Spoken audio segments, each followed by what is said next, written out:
Welcome to Making the Complex Simple, using rigorous text for all students. My name is Kim Carlton. I'm an academic officer for teacher-created materials. I have over 20 years in education as a teacher, an instructional coach, a literacy specialist, and the director of language arts. Teacher-Created Materials is a family-owned company established over 40 years ago. Our founder, Rochelle Cracchiolo, envisioned creating a company focused on one vision: to create a world in which children love to learn. All of our materials and resources are created by teachers, for teachers, and students with this vision in mind. Before we dive in any further, I want to direct you to the virtual note-taking and reflection guide that accompanies this workshop. Throughout today's webinar, you'll be occasionally directed to stop and do something on that virtual reflection guide. Anytime you see this image, you'll know that it'll be time to stop and complete some work. Remember that you can pause the video at any time to complete your task or rewind to take any notes that you may need and process information. Let's get started. You'll need 3 items for today's session. In addition to something to write with, you will need that virtual reflection and note-taking guide, as well as a copy of our working text for today, The Science of Sibling Relationships. Today's session will address the answers to 3 key questions. Number 1, why do students need complex text? Number 2, what makes a text complex? And finally, how can teachers help make complex text more readable for their students? As we begin, I want to start with a clear and quick distinction. When we're talking about students who are pre-readers, these are students who are still working on decoding, forming words from the print on the page. They can and should still have access to complex text, but that work will be done primarily through shared read-aloud experiences with the teachers. For our work today, we'll be talking as readers who can decode or pull meaning from the text, but struggle when they encounter complex or even grade-level work to comprehend, and particularly to comprehend that work independently. Tim Shanahan just spoke about this topic, noting that young children and beginning readers, particularly in the K1 reading range, need help first with decoding. Then they can share in complex texts as read-alouds. For our work in today's webinar, we are focusing on techniques needed for readers who are struggling to have deep and meaningful comprehension of grade-level or complex text. For students needing decoding support, you would want a different set of strategies, focusing first on phonics skills and phonemic awareness. As teachers, we often encounter the 3 terms you see here to describe text complexity. In fact, they date back to the 1940s with the publication of The Foundations of Reading by Emmett Betts. Independent level texts are often defined as texts that students can read confidently, easily comprehending 90% or more of the material. Instructional level texts are often referred to those that are used by the teacher for instruction, either as full class or designed for small group instruction, often matching to a student's reading level. Frustration level text fall outside of a student's natural readability level and would not be appropriate to be used with students without extensive front-loading and support. If we consider these 3 terms, where do grade level text fall inside this continuum? At this point, it's time to stop and consider that question. In your virtual reflection guide, take a moment to synthesize your thinking around where grade level text might sit in a reading continuum. You can choose to pause the webinar and complete this task now, or to complete all of the stop and do activities at the end of your session. Unpause your video when you're ready to continue. According to a growing body of research, much of the work assigned to students in the classroom is actually not on grade level at all. In a study conducted by the New Teacher Project in 2018, serving over 100 classrooms around the country, showed that students spent more than 500 hours per year on assignments that were below grade level. That equates to 6 months of wasted instructional time. But in classrooms where students had access to greater grade-appropriate or complex assignments, they gained nearly 2 months of additional learning compared to their peers. Reading grade-level text, regardless of the student's current reading level, resulted in larger gains than in classrooms that only matched a text to the student's current instructional reading level. Timothy Shanahan said just this year that the complex text maximizes students' learning and follows the ideas of Lev Vygotsky. The idea of teaching more complex text aims to expand the role of the teacher and teaching in order to maximize the amount of student learning.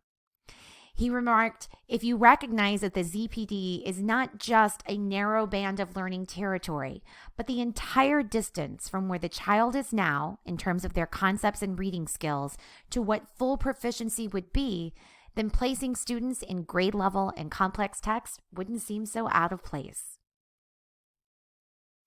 Speaking even more to this gap of what a student can read and the demands of complex text is Douglas Fisher, Nancy Fry, and Diane Lapp in their 2012 work, Text Complexity, Raising Rigor in Reading.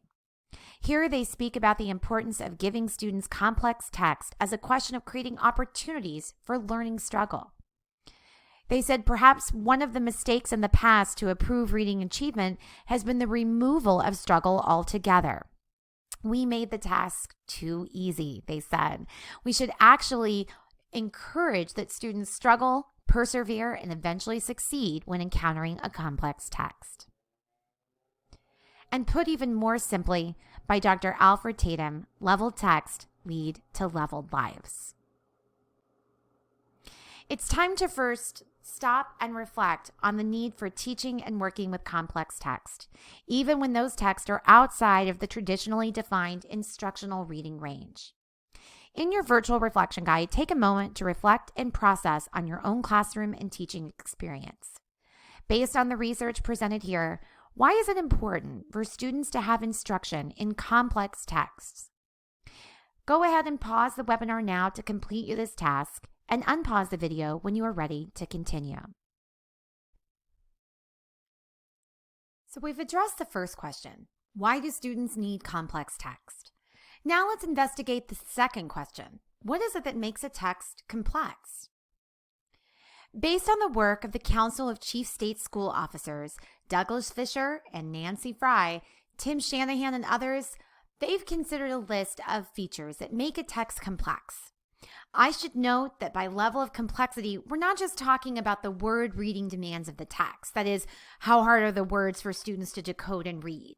But really, we're talking about the comprehensional demands of the text. How hard is it for students to understand this text meaning? And while there are additional considerations for text complexity, and some terminology may differ by author, these four factors are consistent contributors to text complexity. They will form the basis of our work today. First is vocabulary. Research says that the knowledge of word meaning is critical to success in reading, and every teacher knows this to be true. In fact, according to Nell Duke, deliberate and systematic vocabulary instruction is the single greatest tool that you can use to build comprehension.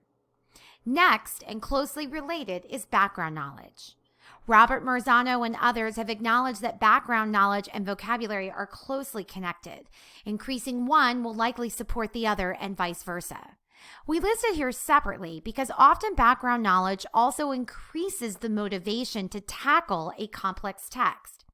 When students know about a topic, when they are passionate about what they are reading, they can and will read a text that's often more difficult than their reading level may suggest that they would be able to.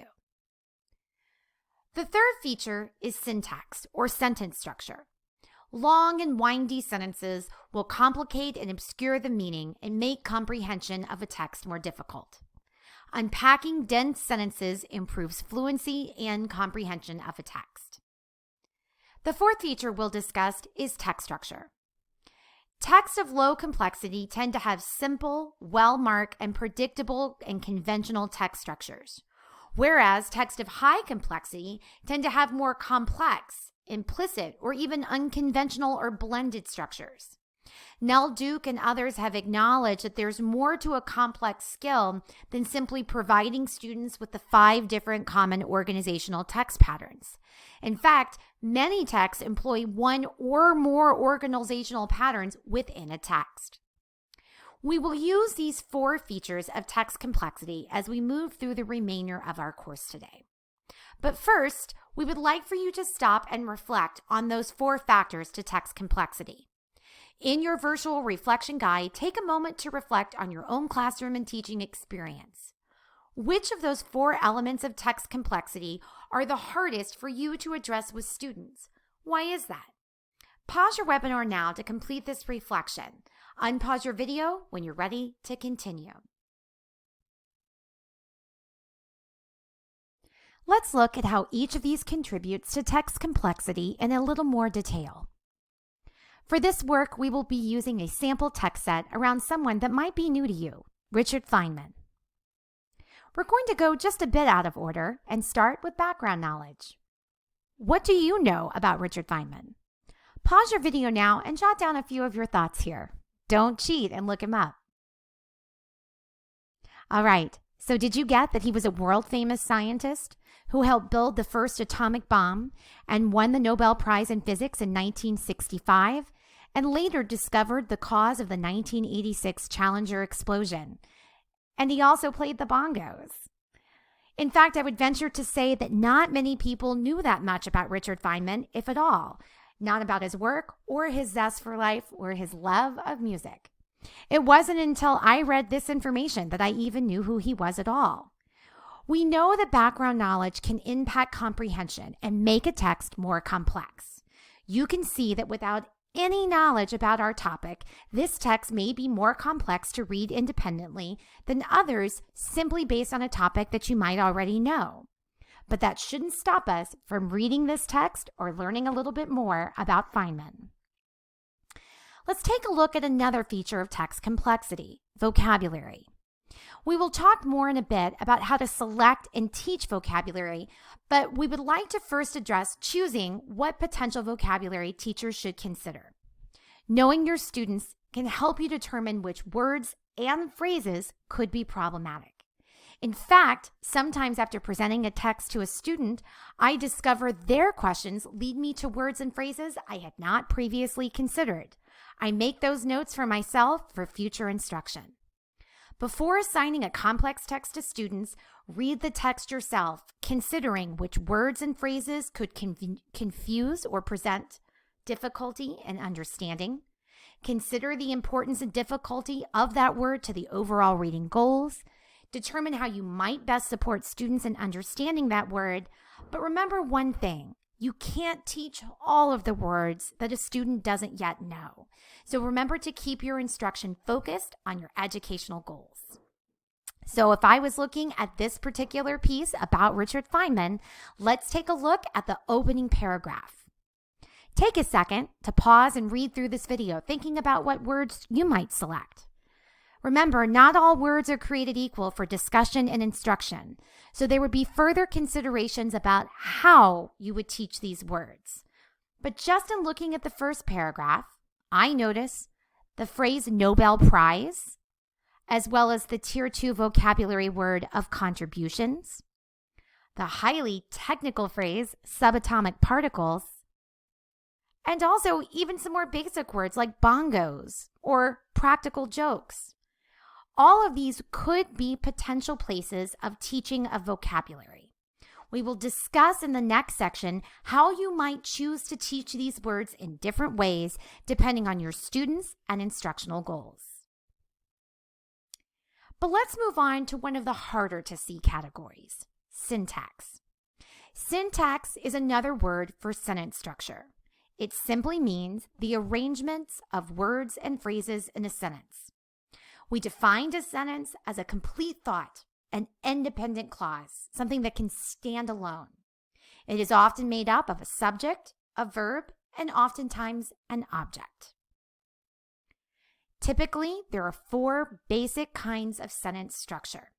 Now, this is not a grammar course, but we will take just a moment to review them here if they are unfamiliar to you.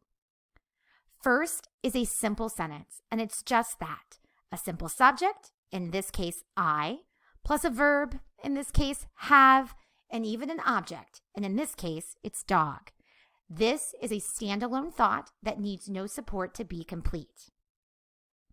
The next most common kind of sentence is a compound sentence. A compound sentence is 2 complete sentences joined by a conjunction, commonly referred to using the acronym fanboys.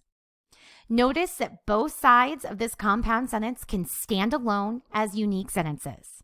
There is a comma and a conjunction. In this case, the word and, used to join these two complete sentences together, creating a compound sentence.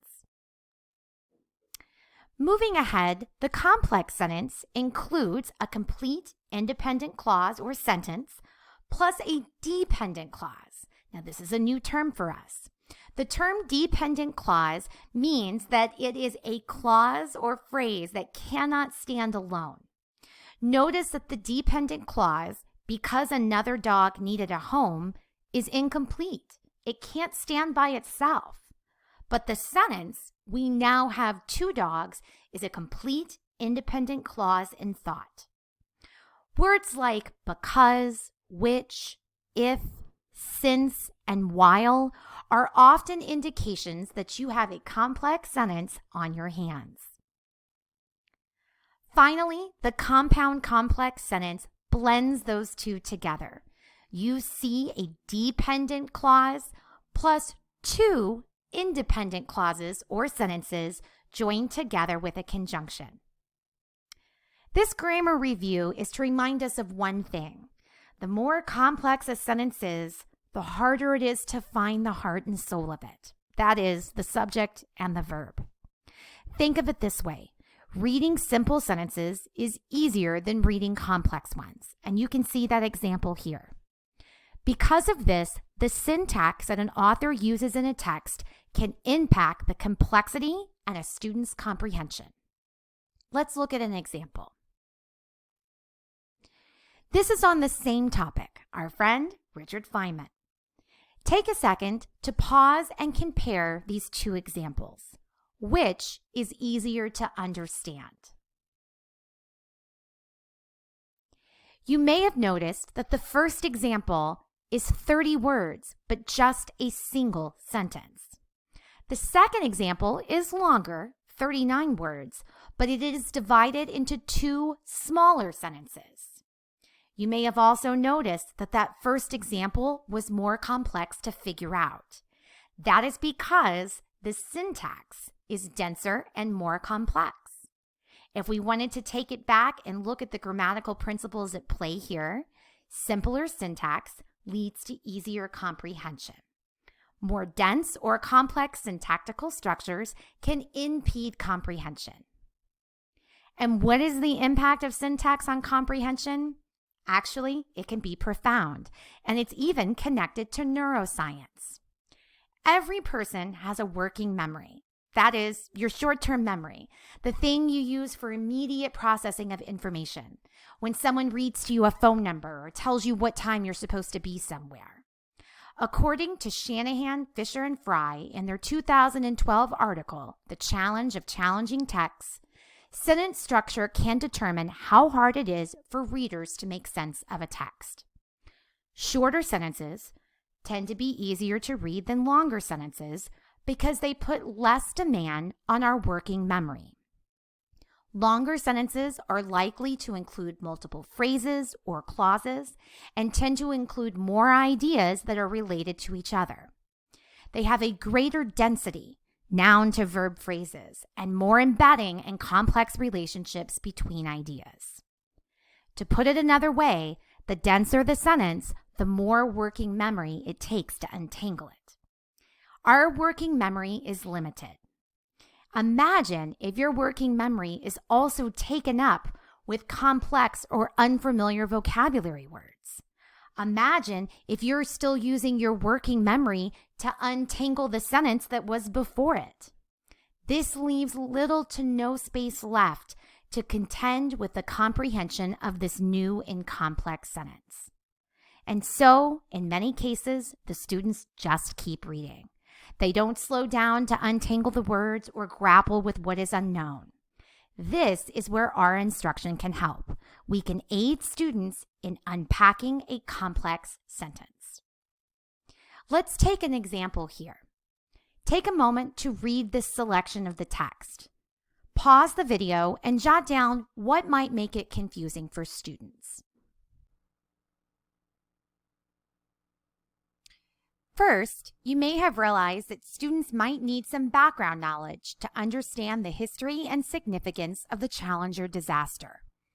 You might have also identified academic vocabulary words like commission and defect. Even the pronoun he can add a layer of confusion, especially if in the text it refers to more than one individual to which this pronoun could apply. But let's dig a little further, beyond background knowledge and vocabulary. Let's look at the syntax of this sentence. First, pointing out a sequential word like then helps students to see how the information in this sentence may be connected to what they had previously read in the sentence before, perhaps a larger list of accomplishments. Digging into the phrase was asked shows that his opinions may have been highly valued, sought after, or needed. And then we can look between the sentences for links between the ideas.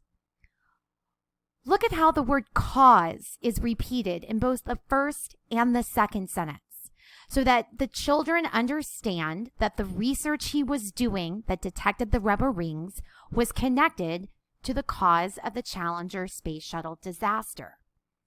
Additionally, look at the synonyms. The words disaster and explosion would be related. Here, students can see the links between the ideas in adjoining sentences. But look at the overall work that it takes to untangle these two relatively simple sentences. For strong readers, they use their working memory to make those connections somewhat automatically and instantaneously. But two factors had to happen first. Number one, the students had to recognize that they needed to untangle these sentences in the first place to help with their comprehension. And number two, they had to have seen, modeled, and practiced using skills like these to help see connections and cues to help with understanding. Let's try another example with a more complex sentence structure, so you can see just how much work it takes to unwind and unpack syntax to find the meaning. To be fair, this sentence is quite a bit more complex, but it does deal with the same person, our friend Richard Feynman. Pause and take a moment at this sentence and think about what could make it complex to a reader.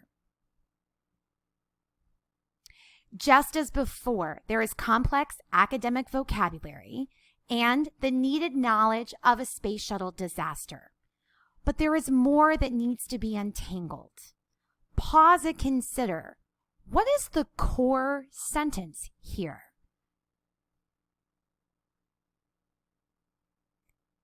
Did you struggle just a little bit to identify the subject and the verb of this sentence? Because I did.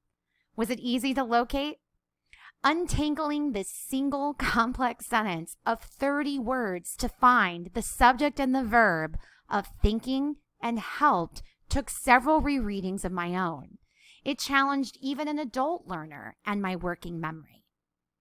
This sentence serves as an example of why we should slow down to unwind and untangle selected examples of complex syntax, not only to support students with the meaning of this text, but to use as a model of think-alouds, giving them practice, helping them to untangle the meaning of future complex texts.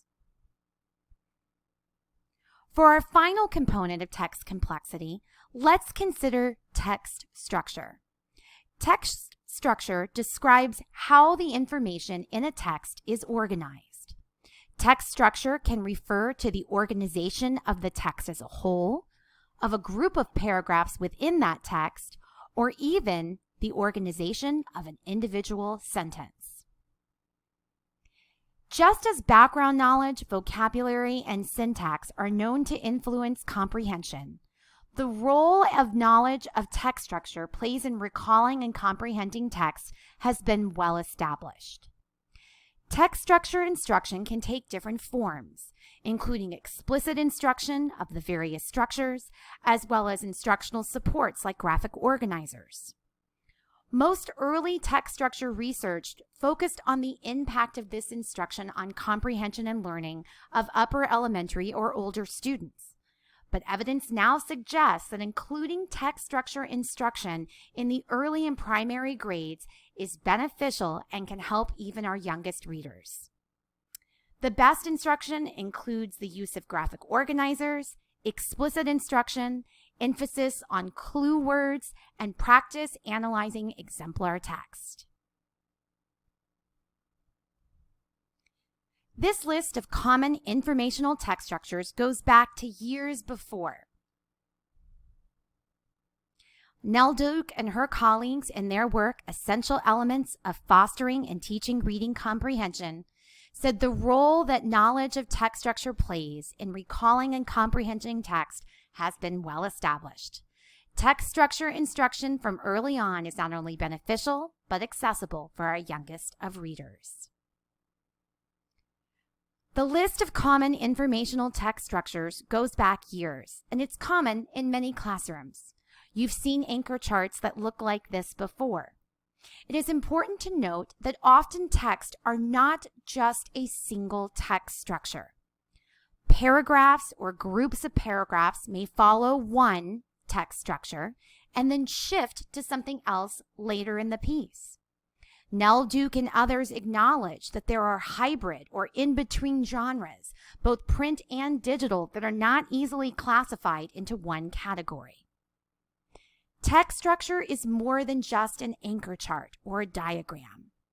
Research emphasizes that the most important thing about teaching text structure is not so much which text structure is taught, but that the students learn that a text is structured in a particular fashion, and they use that to take advantage of that information to help them learn, recall, remember, and comprehend key information. Let's take a closer look.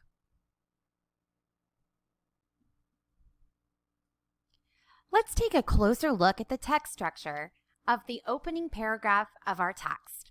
Pause the video here to read and consider. What is the text structure that's being used?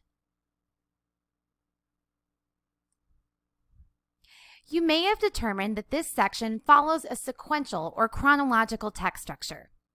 You can see key identifiers like years, dates, and ages, as well as transitional words like by the time and soon. Instruction around text structure should not simply focus on naming the parts or identifying which of the 5 kinds it is, but rather having students identify what clues would help them make that determination and how knowing the text structure can help you in comprehension. Let's try another example. Pause to read and reflect. What is the text structure here?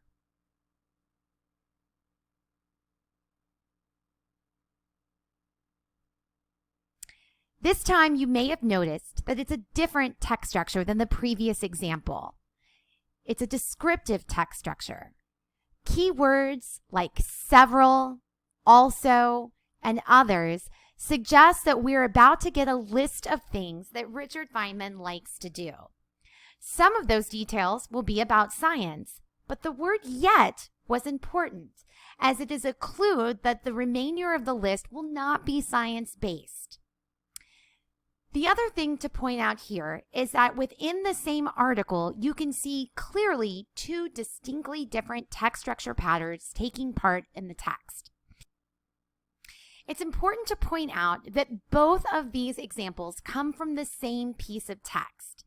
That means that one article actually uses more than one kind of text structure in different parts of the text. This is an important skill for students to understand. First, in understanding that a text can do more than one thing, and second, in understanding that looking at paragraphs and groups of paragraphs require us to stop, pause, and consider the text structure. Instruction around teaching text structure should be thoughtful and scaffolded. According to Nell Duke and her colleagues in the piece Essential Elements of Fostering and Teaching Reading Comprehension, we want to explicitly describe text structures, model their use in reading and in writing, identify and use those structures in text collaboratively with students, and guide students as they take increasing responsibility for attending to text structure on their own. We also need to provide students with independent opportunities to engage with the structure of text, particularly as it relates to comprehension. It is not about posting the anchor chart of the different kinds of text structures, nor is it a multiple choice question asking students to name which kind it is, but rather text structure used as a way to help students predict and connect ideas within a particular piece of text. It's now time to tackle our final and most critical question. Now that we know why we need complex text and the factors that make a text complex, we now need to look at how to support students in conquering those texts that are outside their current comfortable reading levels. Before choosing and assigning a complex text, it's critical for educators to address some key questions to help guide how we spend our most valuable resource, our educational instructional time. The first question we must ask ourselves before we assign a text is what would make this text difficult for students? Is it a specific section? Is it academic vocabulary? Is the text structure unusual or needingly complex? Then you have to ask, what do I need students to know or take away from this text? This is a critical question to determine which portions of the text we focus on and how we spend our instructional time. Not every word or paragraph of a text is equally important to real and deep comprehension. Depending on your educational goals, will tell us which areas of the text, which vocabulary to focus on, and how to best support our students. Depending on the time of the school year, you may also need to ask, what strategies have your students been able to use easily? What have they been introduced to and can address confidently? And then to the fourth question, what strategies can you provide to help them with what is difficult in the text? Or to put this another way, we first anticipate student needs, create a plan to solve them, and then provide instruction based on those needs before instruction ever begins. Let's start with a piece of text to examine for the rest of our work today. This text, The Science of Sibling Relationships, is a 5th grade level text from our Exploring Reading series for year-long intervention. This is your next stop and do. As you read, consider what places and elements would make this text difficult for a 5th grade reader. Pause the webinar now to complete the reading, as the rest of our work today will be connected to this text. Unpause your video when you are ready to continue.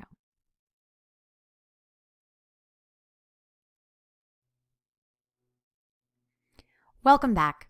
So as we consider what makes a text complex, one of the first areas that teachers will consider is the vocabulary and background knowledge needed to be successful with that text. Lucky for us, the concept of siblings and fightings that you saw in your working text will often be ones that students understand and are familiar with, either from their own firsthand experiences or observing others or even from television. Let's take a quick peek, though, at any potential vocabulary elements that might need to be considered in order to help our students better understand this article. In choosing potential vocabulary, teachers should consider more than just the bold words marked in the text. Before assigning a complex text for students, read the text yourself, considering these ideas. First, identify words and phrases that would confuse or prevent understanding. Second, then consider the importance and difficulty of that word to the overall reading goals that you've set. Remember, not every single word and phrase is equally important. And finally, determine how you should best support your students in understanding that word. One key method for the instruction of vocabulary is through direct or explicit vocabulary instruction. In doing so, educators should consider the following. First, using user-friendly definitions. Looking words up in the dictionary has its place, and that place is to teach you how to use a dictionary.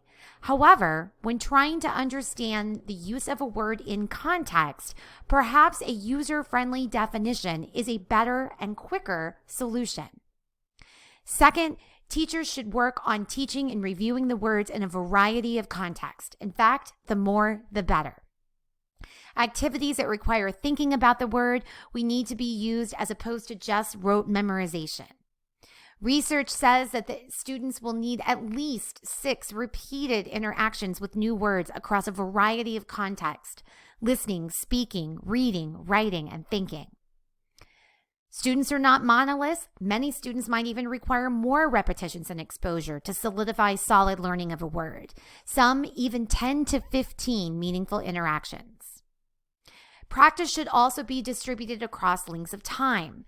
So, for instance, teaching a new word over one day isn't going to lead to mastery. That instruction would need to be reviewed and interacted with over the course of several days or even a week. To follow these best practices in explicit instruction is time-consuming. Therefore, the words that you choose to teach explicitly should be carefully chosen and measured. They should be Tier 3 and Tier 2 words that would likely appear in other academic texts. What words are the most necessary words to be taught in this manner? Another option for instruction includes having students find context clues to support their own inferences around word meaning. This strategy puts the student in the driver's seat to make meaning of the text and unknown words, often asking for them to re-enter and reread sections of the text closely to find clues to a word meaning in the sentences in and around a difficult word. Once you have determined the words a student might need additional vocabulary support for, look closely to see which words would lend themselves to using context to determine meaning. Are there definitions or synonyms close by a word? Does the text provide perhaps a concrete example following an abstract term? Can you see conjunctions or other text features that provide clues? Sometimes multiple meaning words could be tricky, and you could help determine which meaning of a word is being used based on context. It should be noted here that context clues become less and less reliable and present in a text the more complex a text becomes. Texts written for children, specifically in grades 2 through 5, often include explicit context clues as part of the text structure. But reading in the upper grade levels, this strategy will only help students about 20% of the time. So words taught using context clues as a strategy can be beneficial for students. It forces them to re-enter the text and to reread closely. It's also a quick, time-saving, student-centered approach, but it is just one of several ways to help students interact with new and unfamiliar words. The third method of instructing new and unfamiliar words of a complex text: just tell them. Honestly, you can tell the students the meaning of a word in context and any time that you need. According to Dave Lieben, not all words are created equal. Some words and classes of words appear far more frequently in the text students read. In fact, 50% or more of the words that we learn, we actually just pick them up incidentally in this manner. Incidental teaching of new words is quick, easy, and painless. But we should plan ahead to determine which words on our list would fit this method best. For this method, consider choosing words that are completely uncommon, that students wouldn't see very often, or that have simple definitions, previously known synonyms, a concrete picture or representation to show students, or an easy real-life example. In the text that you just read, the word sibling might have been a word that you targeted for instruction. But the word sibling just simply means brother and sister, a concrete, simple definition that kids likely have real-life examples and experiences with. Telling a child that the word sibling is another word for brothers and sisters is an easy way to teach this vocabulary word. So we know the vocabulary is one of the 4 things that contributes to text complexity. As teachers, we also know that there are an innumerable number of new words that we could teach to students. That job is never done. We've given you 3 methods of vocabulary instruction to provide options for how we spend our instructional time. The real choice is which one best fits the word.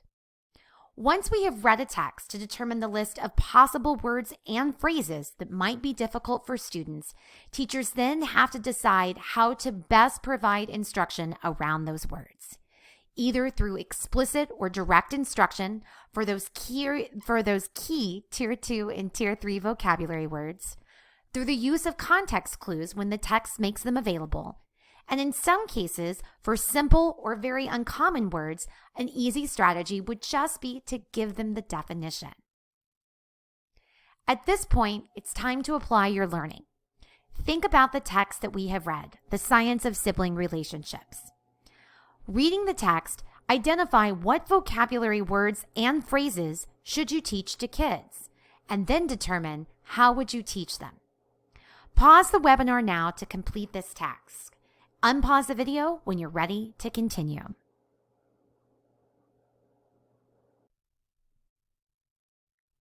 Welcome back. Let's take a look at how we can use the text to help us conquer complex reading. We've discussed how to support students with the vocabulary of the text. Let's now look at how to support students who might be grappling with the syntax and text structure. One common problem for students is how they approach the reading of the text. Many students have but one strategy for reading, starting in the top left-hand corner and just keep going until you reach the end of the assignment. I like to call this ticker tape reading. Text goes in right one eye and out the other. How can we slow down that ticker tape reading? How do we keep the words from just spilling across the page at a rapid speed? And consider this, students typically have just one strategy. Start at the top, end at the bottom, reread as necessary. But rereading means just repeating that same process all over again. Perhaps we should look at reading differently, looking at it in layers, each layer adding a new dimension and understanding to the text and reading for a different purpose. The first read of the text should be a broad read and should not be 100% mastery of comprehension. Students here might be looking at the visual layout, titles, images, organization, even keywords. They're giving that text a first pass, marking what is standing out or perhaps what is confusing. Comprehension here, again, is not intended to be 100%, but rather to get a broad context or schema to place the text in and provide a map for the second read. Here, readers return to sections of the text, reading sentences or paragraphs, slower, line by line, helping to untangle the meaning. Not every section of the text deserves this close focus. This is where our jobs as educators in advance can help us understand which portions of the text we should be returning to for closer rereading. Places where students were likely to be confused, or places that are necessary to understanding the content. Finally, the third read, one that I like to call leapfrog reading. Here, we're returning to the text to answer specific text-dependent questions. We're asking students to skim and scan for answers. We're going to take a closer look at how to use these three times and ways of reading using our text, The Science of Sibling Relationships. Start with the first broad read. The first read of a complex text is designed to create a framework and gain basic understanding. As educators, it is our job to first ask students to consider the text not with the first line and the first sentence, but rather by looking at the text broadly. I like to call this the 3,000-foot angle. Notice the titles, the organization, the text features. Does it appear to be fiction or informational? Does it appear to have images that can help me key in to what the text may be about? Take a look at the bold words or the words that are repeated to gain an idea of what the topic or main ideas might be. As we dig in a little bit further to that first read, we might be noticing the genre or the text structure. We might be checking familiar vocabulary or circling new and unknown words, maybe even putting a box around tricky or confusing sections. Remember, the goal of the first broad read is not 100% comprehension, but rather to lay the framework for which parts and pieces of the text we should return to. Ask your students as they read to mark where they see the main idea, to figure out what is the text mostly about, to ask what did they learn, if anything, as they read, and where did they get confused or find the meaning tricky. Asking students to write on the text throughout the reading process is called annotation. Annotation occurs during the first and second passes of the text and should continue throughout subsequent discussions and text-dependent questions. It's important for us to encourage kids to read with a pencil as they read. The second read of the text is often referred to as line-by-line reading. Here, we ask students to return to small, previously selected sections of the text for a careful rereading to deepen understanding. You have to know in advance which areas of the text would either cause confusion or be vitally important to deep comprehension. Look for sections that have figurative language, complex syntax. They include flashbacks or other challenging literary elements that play with text structure. Maybe the section includes dense academic vocabulary and even the use of pronouns or names that can make the text confusing. Let's take a look using our sample, The Science of Sibling Relationships. I'm going to zoom in to one section of the text, here. The sentence, "The sibling bond is like a dress rehearsal for life. Our brothers and sisters help us practice getting along with others." I chose this section for several reasons. First, you may notice the use of figurative language. Second, the phrase dress rehearsal may not be a phrase that all students are familiar with.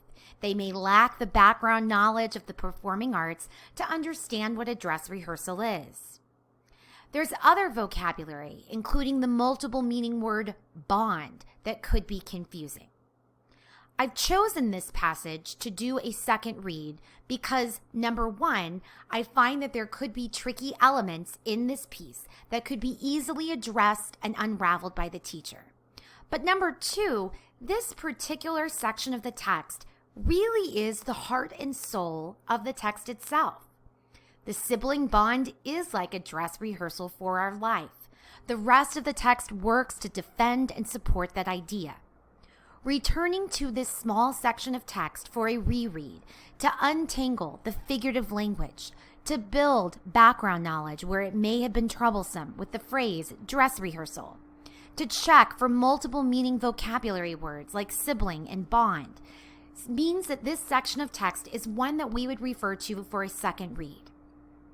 Notice, I am not asking kids to begin again at the very first line of text, but rather I have intentionally chosen a section for rereading, knowing that it could be problematic, but also important for students to understand. At this point, it's time to apply your learning. I want you to think about the information that we've just talked about, and I'd like for you to return to your text. What is another section that might be helpful to return to for a second read? Why did you select that?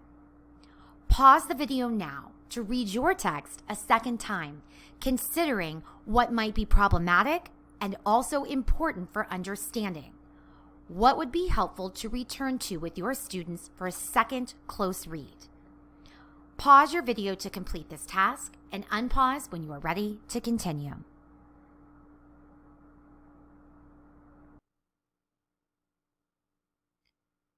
For the final read of the text, we ask for students to re-enter and find answers to questions. To do so, this requires that they skim and scan to find the correct location and then reread a section to formulate an appropriate response. Carefully selected text-dependent questions, or TDQs, are vital to making this third read something that supports deepening of comprehension, not just mindlessly filling in boxes or answers on a worksheet for a grade. Teachers should choose and structure those questions carefully, where they might have multiple answers, but all would require for students to return to the text to draw those inferences. And note, these are not text-to-self questions, as they do not require that the student rely on their own personal thoughts and answers, but rather on what the author states in the text. These questions should be carefully structured and format to meet your larger learning goals, nudging students to points or places in the text that need a third rereading. Think of it this way. Teachers often spend 80 to 90% of their classroom and instructional time and energy in questioning in the lowest levels of understanding, general understanding, or key detail questions.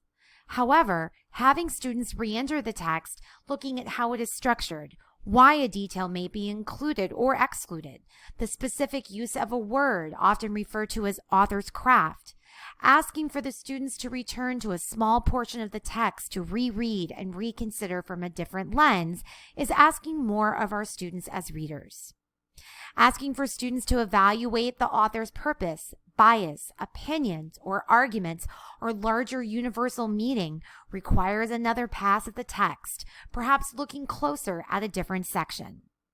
Moving students from general understanding and explicit meaning to inference and implicit meanings means that they are working closely with paragraphs, sentences, even down to individual words. Carefully structured text-dependent questions ask students to return to the text to support responses. Educators have to consider why students would be reading this text in the first place and what they hope for them to gain from conquering it. To develop those text-dependent questions, teachers must go through the reading and annotation process themselves first. This might even take longer than you initially thought, but it does get easier and faster. Your text-dependent questions are the puzzle pieces that, when balanced and fit together, create a whole understanding of the text. It leads your students to deeper comprehension. Consider this. Do the questions that you're asking require that the reader return to the text to support their answers? Do the questions require the reader to use evidence to support their ideas?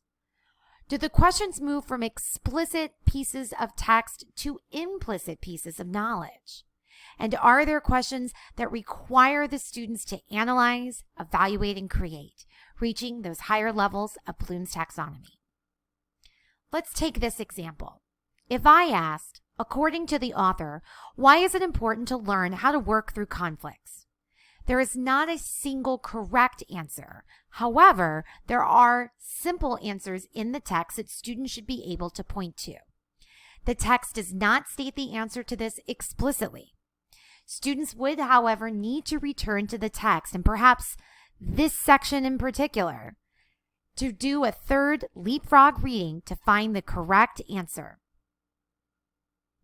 At this point, it's time for our final stop and do. Let's apply your learning here. What is one text-dependent question that you could create for this text? This should be a place that you want to draw students back into in order for them to read again one more section closely for deeper comprehension. Please note, this does not have to be the same place that you have conducted a second read, but it could be. Pause the webinar now to complete this final task and unpause your video when you are ready to continue. Welcome back. We have arrived at the end of our session, and hopefully we've addressed some of these answers to these three questions. Why do students need complex text? What makes a text complex for students? And finally, how teachers can help make complex text more readable. We want to thank you for joining us today for making the complex simple, using complex text with all students. Don't forget to complete the virtual reflection guide that accompanies this webinar. We look forward to working with you again soon.